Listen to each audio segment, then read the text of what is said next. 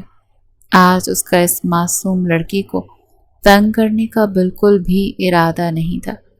وہ اس کے قریب بیٹھا اور اس کا ہاتھ اپنے ہاتھوں میں لیتے ہوئے بولا، تم بہت خوبصورت لگ رہی ہو، بے انتہا حسین۔ میں اپنے رب کا لاکھ لاکھ شکر ادا کرتا ہوں جو مجھے تم جیسی خوبصورت اور پاک دامن بیوی ملی۔ یہ سن کر امراء کا دل عجیب سے انداز میں دھڑکا۔ میں نصیحتوں میں ٹائم ضائع نہیں کرنا چاہتا، میں بس تمہیں محسوس کرنا چاہتا ہوں، تمہیں اپنے نام کرنا چاہتا ہوں۔ یہ کہہ کر وہ اس کے ذرا سے نزدیک ہوا اور اس کے سر سے دوپٹہ اتارنے لگا، جس دوران امراء کے ہاتھ اس کے کاندھے پر جمے ہوئے تھے۔ اس نے ہمت کر کے اپنی نگاہیں اٹھائیں اور حاشر کی آنکھوں میں دیکھتے ہوئے بولی، آئی ایم ریئلی سوری، میں شاید کچھ زیادہ ہی اوور ری ایکٹ کر گئی تھی، لیکن غلطی آپ کی بھی تھی، آپ کو مجھے پریشان نہیں کرنا چاہیے تھا۔ اس کے اس معصومانہ اعتراف جرم پر حاشر نے اگلے ہی پل اپنا ہاتھ نرمی سے اس کی گردن پر رکھا، اس کے ہونٹوں کو اپنی دسترس میں لے لیا۔ وہ بہت ہی محبت سے اس کے ہونٹوں کو چوم رہا تھا، کبھی وہ اس کے اوپر والے ہونٹ کو کاٹتا تو کبھی نیچے والے ہونٹ کو چوسنے لگتا۔ اس دوران امراء کے ہاتھ اس کی کمر پر بے چینی سے حرکت کر رہے تھے۔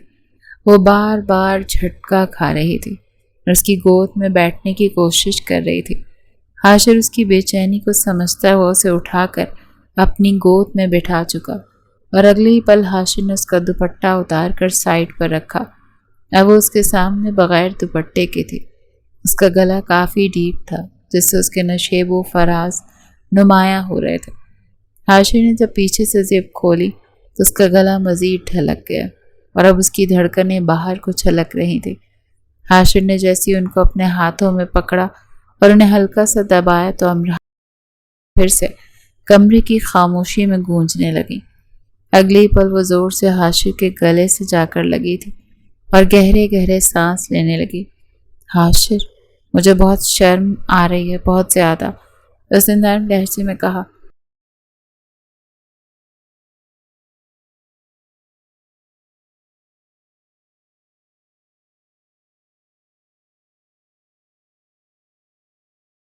محسوس ہونے لگا تو امراء کی آنکھیں بند تھیں اور اس کے لب بھی ایک دوسرے میں بھینچے ہوئے تھے۔ میں تمہارا شوہر ہوں، تم پر حق رکھتا ہوں، مجھ سے شرمانے کی ضرورت نہیں۔ یہ کہہ کر حاشر نے دوبارہ سے اس کی گردن کو چومنا شروع کر دیا تھا۔ امراء اس کا ایک ہاتھ اپنی دھڑکنوں سے آزاد کروانے کی کوشش کر رہی تھی، لیکن وہ مسلسل امراء کی سسکیاں اب ہلکی ہلکی چیخوں میں بدلنے لگی تھی، جنہیں محسوس کر کے حاشر کے جذبات مزید بھڑکنے لگے تھے۔ اس نے اسے اپنے نزدیک کیا اور اس کی ٹانگیں دونوں طرف پھیلا کر اس کی کمر پر اپنا ہاتھ جما کر اسے خود میں بھینچ لیا تھا۔ ان دونوں کے جسم ایک دوسرے کے ساتھ ٹچ ہو رہے تھے۔ حاشر نے اگلے ہی پل اپنی شرٹ اتار کر اسے دور اچھال دیا۔ وہ اپنے اور امراء کا فاصلہ برداشت نہیں کر سکتا تھا۔ اس نے جب امراء کی شرٹ اتارنے کی کوشش کی تو وہ تیزی سے نفی میں گردن ہلانے لگی۔ ایسے نہیں، پہلے آپ لائٹ آف کیجیے۔ یہ سن کر حاشر نے اپنے لب دوبارہ سے اس کی شہرک پر رکھ دیے تو امراء تڑپ اٹھی تھی۔ وہ اس کی کسی بات سے انکار نہیں کرتا بلکہ اس سے بے بس کر دیتا تھا۔ اگر لائٹ آف کر دی میری جان تو پھر تمہارے حسین وجود کو میں کیسے دیکھوں گا اور اسے کیسے محسوس کروں گا؟ یہ کہہ کر حاشر نے اس کی دھڑکنوں کو پھر سے مسلا تو امراء کے لیے اب خود پر کنٹرول کرنا بہت مشکل ہو گیا تھا۔ ٹھیک ہے، اس نے ہار ماننے والے انداز میں کہا اور اپنا سر حاشر کے کاندھے پہ رکھ دیا۔ حاشر نے پیچھے سے اس کی چولی کی زپ کھولی اور پھر اس کے کاندھوں سے ڈھلکا کر اسے اتار کر سائڈ پہ رکھ دیا۔ اس کے بعد محترمہ کے وجود پر جو آخری لباس موجود تھا، حاشر نے اس کو بھی الگ کر دیا۔ اس کے سامنے مکمل طور پر برہنہ حالت میں موجود تھی۔ حاشر کو لگ رہا تھا وہ اس کا حسن دیکھ کر پاگل ہو جائے گا۔ وہ لڑکی واقعی میں سنگ مرمر سے تراشا ہوا ایک حسین مجسمہ تھی۔ حاشر کی نظریں بار بار بھٹک کر اس کی خوبصورت کمر پر جا کر ٹک رہی تھی، جس کی لک حاشر کے ذہن کو مفلوج کر رہی تھی۔ مجھے بالکل بھی اندازہ نہیں تھا کہ میں تمہارے پیچھے اس حد تک پاگل ہو جاؤں گا۔ یہ کہہ کر حاشر نے اس کی کمر کو چومنا شروع کیا۔ کبھی وہ اس کے پیٹ پر انگلیاں چلاتا تو کبھی اس کی دھڑکنوں کو اپنی انگلیوں سے مسلتا۔ امراح کی سسکیاں پورے کمرے میں گونج رہی تھیں۔ اس کی حالت بہت زیادہ خراب ہونے لگی تھی۔ حاشر بس کر دیں، اس نے منت بھرے انداز میں کہا، لیکن حاشر آج رکنے والا نہیں تھا۔ وہ مکمل طور پر اس لڑکی کو اپنے اندر اتارنے والا تھا۔ کیا تم ابھی بھی مجھ سے نفرت کرتی ہو؟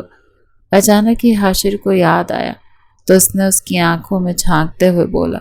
اس کی یہ بات سن کر تھوڑی سی ڈسٹرب ہو گئی تھی۔ اس کی آنکھیں آنسوں سے بھیگ گئی۔ میں نے آپ سے پہلے بھی معافی مانگی ہے۔ میں نے آپ کو غلط سمجھا تھا۔ جہاں تک نفرت کا سوال ہے تو میں چاہ کر بھی کچھ نہیں کر سکتی۔ یہ کہہ کر اس نے اپنا ماتھا حاشر کے ماتھے کے ساتھ ٹکا دیا تو وہ مسرور ہوتا ہوا اس کے ہونٹوں کو چومنے لگا۔ اس کے بعد وہ اس کی گردن سے ہوتا ہوا جب اس کے پیٹ کے نچلے حصے کی طرف بڑھا تو امراح نے اس کی گردن کو فوراً سے پکڑا تھا، لیکن حاشر نے بہت ہی محبت سے اس کے ہاتھ اپنی گردن سے ہٹائے اور وہاں پر اپنی محبت کے نشانات چھوڑنے لگا۔ امراح ایک بار پھر سے بے چینی سے تڑپنے لگی۔ جیسے جیسے رات گزرتی چلی جا رہی تھی، حاشر اپنے آپ کو اس کے وجود میں اتارتا چلا جا رہا تھا۔ صبح جب امراح سو کر اٹھی تو اس کے احساسات اور جذبات مکمل طور پر تبدیل ہو چکے تھے۔ حاشر ابھی بھی اس کے سینے پہ سر رکھے سو رہا تھا۔ امراح نے پیار سے اس کے بالوں میں انگلیاں چلائیں اور اگلے ہی پل وہ اس کے سر کو چومنے لگی۔ حاشر جاگ رہا تھا۔ اس کے لمس کو محسوس کر کے اندر تک سرشار ہو گیا تھا۔ جیسے ہی وہ ہلکا سا کس مسایا تو وہ سیدھی ہو کر لیٹ گئی اور سونے کی ایکٹنگ کرنے لگی، لیکن حاشر جانتا تھا کہ وہ جاگ رہی ہے۔ کافی دیر تک اس کے چہرے کو دیکھتا رہا۔ امراح نے جیسے ہی آنکھیں کھولیں تو وہ اس کو ہی دیکھ رہا تھا۔ اس نے شرماتے ہوئے اپنی پلکیں جھکا لی۔ حاشر نے اسے خود میں بھر لیا۔ ولیمے کے فوراً بعد ہی وہ لوگ ہنی مون منانے کے لیے پاکستان کے شمالی علاقہ جات میں چلے گئے تھے۔ حاشر وہاں پر بھی اس کا بہت زیادہ خیال رکھتا تھا۔ وہ کوشش کرتا تھا کہ کوئی بھی ایسی بات نہ کرے جس سے امراح پریشان ہو۔ اگر وہ ذرا سی ڈسٹرب ہو جاتی تو حاشر کی جان پر بن جاتی تھی۔ اب وہ کوئی بھی ایسا مذاق نہیں کرتا تھا جس سے امراح کی دل آزاری ہو۔ امراح بھی اس کا ساتھ پا کر بہت زیادہ خوش تھی۔ اب اگر عمر یا فضا حاشر کے بارے میں کچھ کہتے تو وہ ان کو منہ توڑ جواب دیتی تھی۔